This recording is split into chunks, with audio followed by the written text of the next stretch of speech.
The laws of nature in Hobbes' system are not divine commands, nor are they moral absolutes discoverable through intuition or conscience.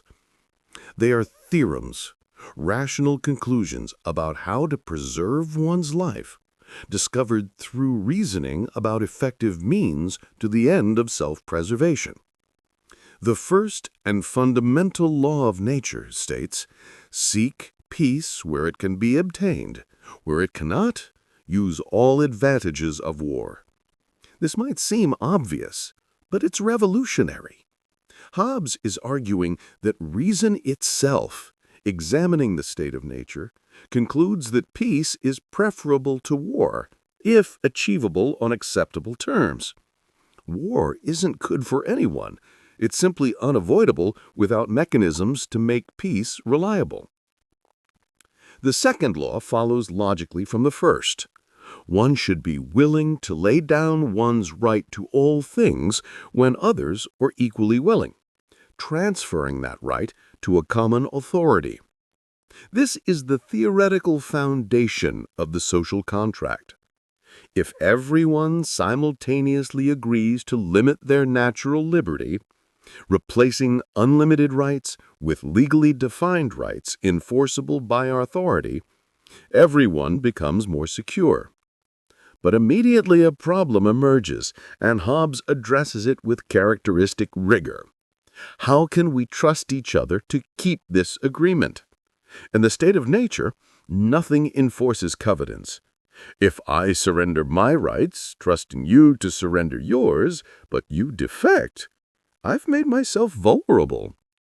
If we both surrender rights, but no enforcement exists, either party might violate the agreement when convenient. This leads to Hobbes' third law, that men perform their covenants made. Agreements must be kept. But here's the critical point. These laws have no force in the state of nature.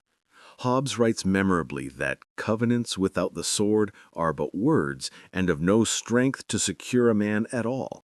Moral obligation to keep promises doesn't exist in the state of nature because it would be irrational to keep promises when doing so makes you vulnerable to those who break them. Hobbes lists additional laws of nature. Be grateful for benefits received. Accommodate yourself to others. Pardon offenses when security permits. Avoid cruelty and insult. Treat others as equals. Judge disputants impartially. Share common resources equitably. These resemble conventional moral rules, and Hobbes summarizes them as equivalent to the Golden Rule. Do not do to others what you did not want done to yourself. But here's what's revolutionary about Hobbes' treatment. These laws of nature aren't derived from divine command, natural law implanted by God, or of moral intuition. They're rational principles for self-preservation. A prudent calculator examining the state of nature would recognize that if everyone followed these rules, everyone would be better off. They're what game theory now calls principles of rational cooperation. However, and this is crucial, they cannot be reliably followed in the state of nature. Anyone who acts justly, keeps promises, and refrains from violence when others don't makes themselves prey.